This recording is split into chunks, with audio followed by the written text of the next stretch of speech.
Well, people, it's time for the talk.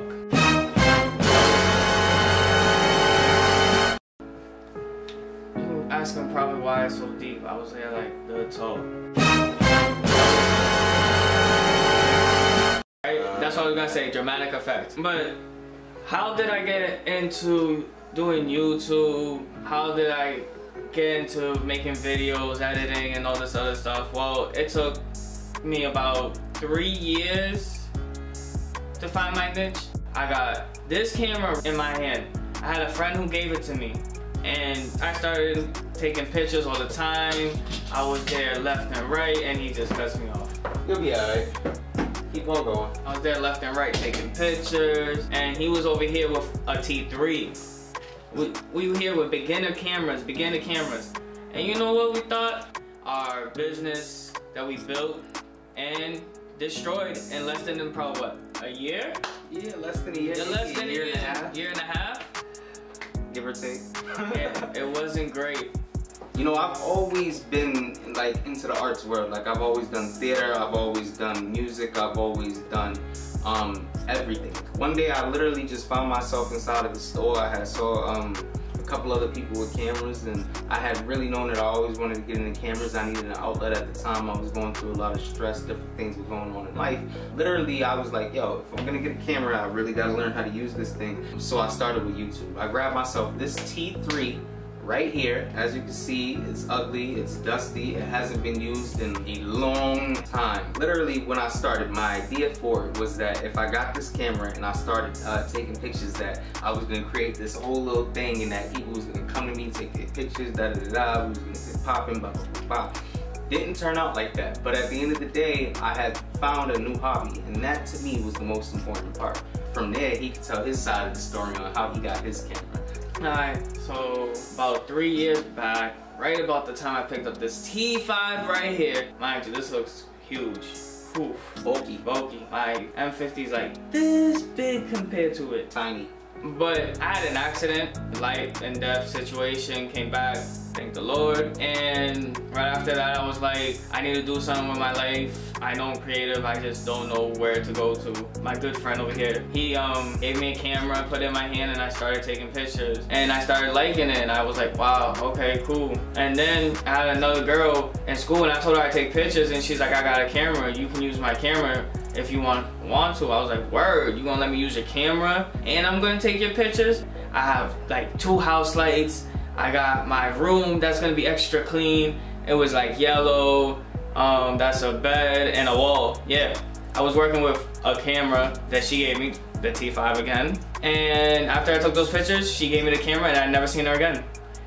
But then after that, we made a business idea. Our business is gonna be about photography, videography, and taking photos of girls and building them a modeling portfolio. I'm here like, money, taking photos, and working with females. What can go wrong? A lot went wrong. A lot. A lot went wrong. A lot. So I remember him bringing the original girl through. I remember taking that first photo shoot, and the real funny part about it was we was so amped afterwards off of these really crappy pictures. At the time, they looked incredible to us. You couldn't tell us that there was anything wrong with these photos. We do things a lot differently now from where we began, but obviously every photographer has their beginnings, and that was ours. This business idea, it could have went great. Everybody loved this idea. It was crazy. Everybody was here like, that's a great idea, that's a great idea, that's a great idea. Well, the inspiration for the idea was that we wanted to break stereotypes, we wanted to become more, and we wanted to build with art. And most of the time people see art as a hobby. I see it as a career, and that's where I want to go for. This is why I keep working at it. I'm 3 years in. Yes, there was times I gave up and I said I can't do this no more, I have to focus on the real job. I just keep coming back, and I keep coming back, and I keep trying. But that's now, and let's go back to before when we talking about, hold on, let me get to it. The biggest company that we thought was gonna be Bourgeois Aesthetics. It was supposed to be the greatest thing that never happened, and guess what? We can't put that blame up to anybody except for ourselves. Why? Well, we had 3 girls. We had Charlene, Jania, and we had Nikki.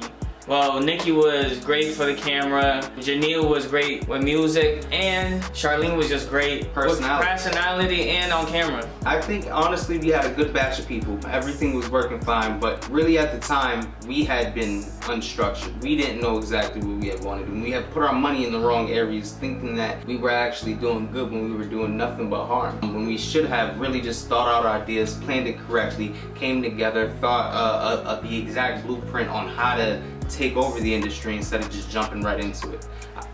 Like at first, you know, obviously you want to put the blame on a lot of people, right? Obviously you want to say it was the girls. No, it wasn't. Like honestly, they were amazing. They did their job. There might have been issues. We might have been butting heads, but that's what happens when you mix business with pleasure. You have friends and you try to make a business with them. Honestly, that was our mistake. But at the end of the day, all three of them were completely amazing, and I do not regret a bit of work that I ever did with them. However, that being said, that's something that we actually did wrong. You know, we expected that friends were going to be the way that we were going to make our way out, and that was completely incorrect. So yeah, getting back to that, he said it all. He said what we did wrong. Let's look at the good parts that came out of this, okay? So there were some. The good parts. The photos we took. The photos that we took with these girls was amazing. It gave us enough practice. We took out layouts. We expanded with color grading. We did Photoshop. We was testing everything out. We was trying to expand our skills as far as we could at that time, right? And then Jania had this voice I kept hearing from her. I was telling everybody she can sing, she can sing, she can sing. Killer voice. Let's kill her voice. It was crazy. And I said, yeah, let's get her to a studio. We finally found a studio. We paid for her to get her demo done. And at that moment, at that time, she hits us with, well, I'm moving. So it was a frustration. But at the same time, what can I do? I can't stop you from moving, right? Another thing this taught us how to work with people. I think that if I never had this experience, I would never know how to work with a client. I would still be failing. I would still be putting my point of views into everything. Honestly, this took me time to understand how to learn and listen to people and get to know how to mix business and friendship as two different things. But yeah. Another thing that happened that I feel like was a really big part of effing up was kinda, instead of listening to exactly what our clients needed, we had an idea. We had an idea sculpted on what we wanted them to be.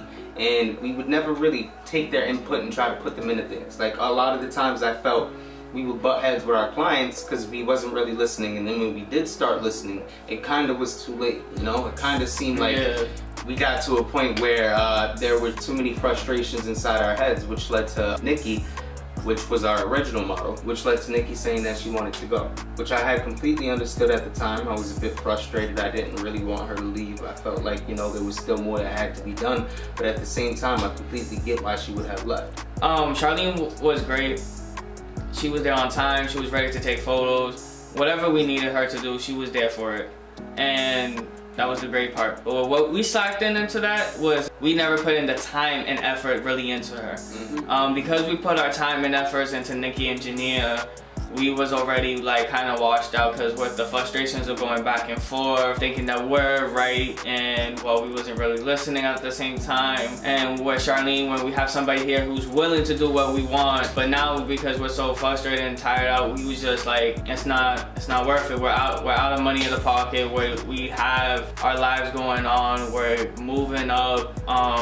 It's a lot, you feel me? Money's the biggest key, and it's the hardest thing about this whole thing about videography, photography. You have to invest a lot of money into just equipment. It's just all equipment before you can really even do anything. And that's where that's what another thing we didn't think of. That money would be taking a toll, and that it would be here pushing us back. Where we needed a capital, a really good capital to keep this going. We just thought it was, oh, let's get a business license and it's gonna work out. That definitely wasn't the case. I remember first getting our business license. Right. When we first got our business license. Yo, that was crazy. We was here like, yo, we was sitting here like all good to go. We got this, 100%. Yo, this is the thing that I could say. The one thing that it takes to make a business run is money. And you need a lot of money. And you need a lot of time to F up. And you need a lot of chances to F up.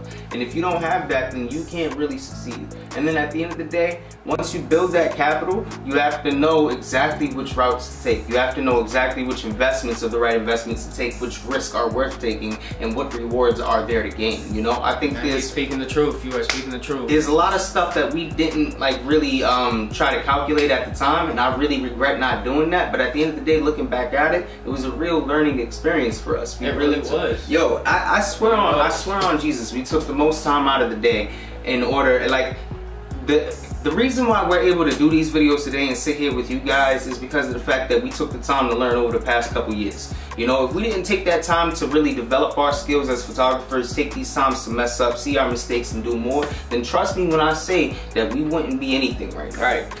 That gets to me, right? At that time, when we started this business and everything, and we was learning photography, we was going hard at that and trying to manage this business and figure out how to build it.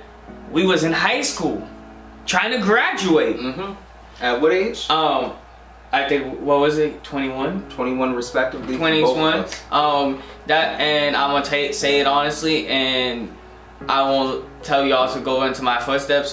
School wasn't for me. I never felt like school was for me, but I graduated to just prove a point to people. Yeah.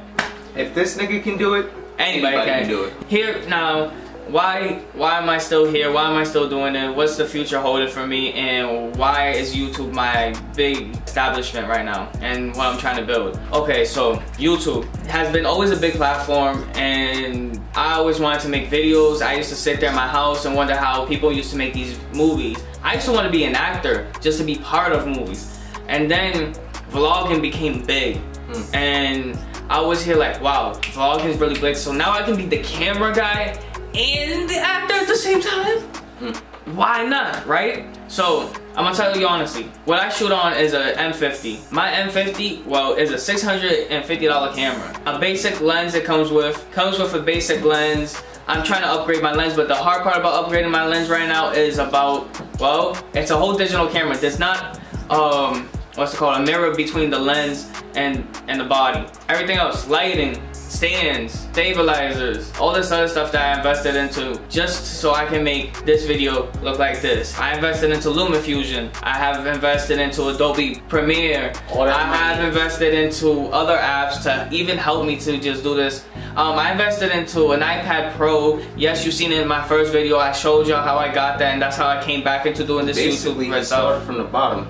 So is that I can make a difference. I can show people my art and they can appreciate it. I'm trying to make tutorials soon on LumaFusion. I'm trying to make tutorials about different apps that work for y'all, that doesn't charge you so much, that you don't have to pay a monthly rate or anything. Yeah, I understand this can get expensive when you don't have all the money in the world, and I just want y'all to be motivated to know that y'all can do this. We got this. YouTube community, we got this. Yeah, let me get y'all back to my man's Reggie and let him talk. And then after that, you already know, it's the end of the video. IzzyStayWavey over here. And I'll see y'all next week on what? Saturday. Alright. So to be honest, in the future, you already know what it is with me, and if you don't, then you about to find out. See, the thing is, I make a whole lot of music. I promise you, I'll be writing every day. I'm about to be in the studio. I'm grinding as hard as I possibly can to make it reality. My mixtape is gonna be out by my birthday. Y'all gonna be hearing that. I'm about to move to Georgia. I'm making real big moves. I got a whole life I'm about to have over there. If we're talking on the video side of things, I will always and forever love photography, videography, and all of that extra. I do it all the time. I'm trying to build a platform with you guys. You already know I'm ignorant as hell. So you always gonna catch me doing something crazy. You're always gonna catch me with my personality being out here. I'm gonna be doing the things I need to do. Basically, the grind is on from here on out. That being said, it's your boy Riz. I've been real as hell. You gonna be real back to me by subscribing to a brother channel. You already know what it be. So it's been great on my man's channel. You already know. I appreciate the little collab and everything. And well, IzzyStayWavey here. Subscribe to my channel. Like, share, subscribe. Do that to all my videos. Do it right now. Like, don't even finish this video. Actually, no. Finish the video. Finish the video. Finish the video. And then right after, the moment after you finish the video, I'm gonna need you to go right ahead and subscribe to his page. It's gonna need to happen. Alright, so you already know. I think my link's gonna be below. And well, yeah. I'm gonna leave y'all to him. I'm out. You guys, that's it for me too. I'm gonna see y'all next week or whenever the frick is the next time I feel like dropping a video. Keep it easy, like, share, subscribe, comment, hit that notification bell so you can get my videos instantaneously and the YouTube algorithm know what's up. You already know what it is. See y'all later.